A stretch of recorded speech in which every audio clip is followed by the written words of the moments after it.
Friends, welcome to village MK vlogs అండి. ఈ ఛానల్ని లైక్ చేసి సబ్స్క్రైబ్ చేసుకోండి. మంచి మంచి కుకింగ్ వీడియోస్ అలాగే డైలీ వ్లాగ్స్ పెడుతుంటాను. మంచి కంటెంట్తో పెడుతుంటాను ఫ్రెండ్స్. ఈ ఛానల్కి అయితే సపోర్ట్ చేయండి. అలాగే ఫస్ట్ సబ్స్క్రైబ్ చేసుకోండి. నా వీడియోస్ అనేది మీకు ఫస్ట్ అయితే వస్తుంటాయి. అలాగే మీ ఫ్రెండ్స్కి కూడా షేర్ చేయండి. మంచి కుకింగ్ వీడియోస్ అయితే పెడుతుంటాను ఫ్రెండ్స్. ఇంతే కాకుండా క్యాట్స్ ఉన్నాయండి.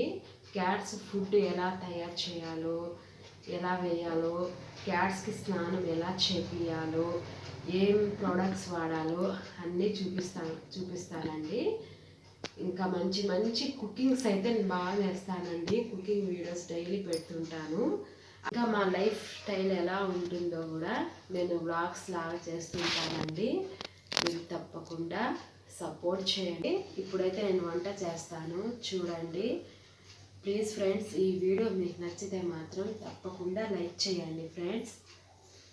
పప్పు అయితే వేస్తున్నానండి. పచ్చిమిర్చి వేస్తున్నాను.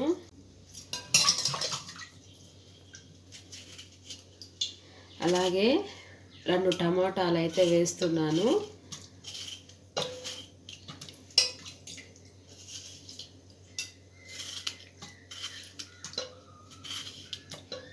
ఇప్పుడు గోంగూర అండి, బాగా ఒలిసి ఫస్టే శుభ్రం చేసి పెట్టాను. మా సైడ్ అయితే గోంగూర ఎక్కువ దొరుకుతుందండి. వేసేస్తున్నాను.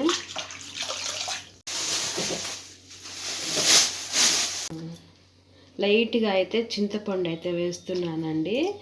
చింతపండు వేస్తే టేస్ట్ చాలా బాగుంటుంది. అలాగే 1/2 టీ స్పూన్ పసుపు, 1 టీ స్పూన్ కారం, కొన్ని మెంతులు వేస్తున్నాను. చాలా బాగుంటుందండి మెంతులు వేస్తే. గ్లాస్ వాటర్ పెట్టేసి స్టవ్ ఆన్ చేసి పెట్టేస్తున్నాను.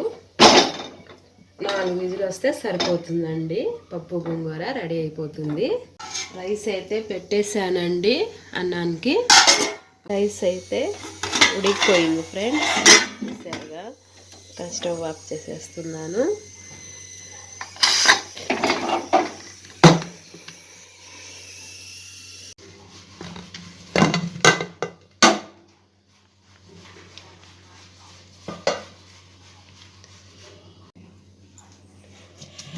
చూసారుగా, పప్పు గోంగూర అయితే రెడీ అయిపోయింది.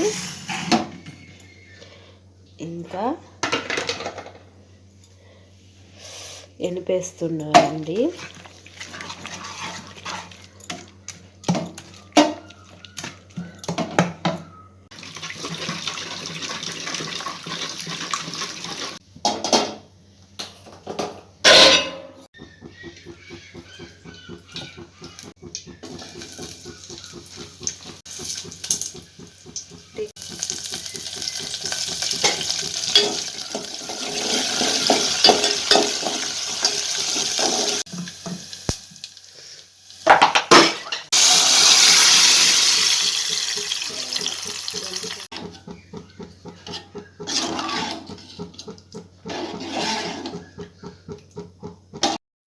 చూసారు కదండి, గోంగూర పప్పు అలాగే రైస్ అయితే వండేశాను.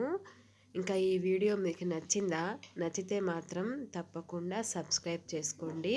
అలాగే లైక్ చేసి షేర్ చేయండి. ఇంకా కుకింగ్స్ వీడియోస్ అయితే డైలీ వస్తుంటాయండి. మంచి మంచి కుకింగ్ వీడియోస్ అయితే పెడుతుంటాను. సబ్స్క్రైబ్ చేసుకోండి. Bye friends.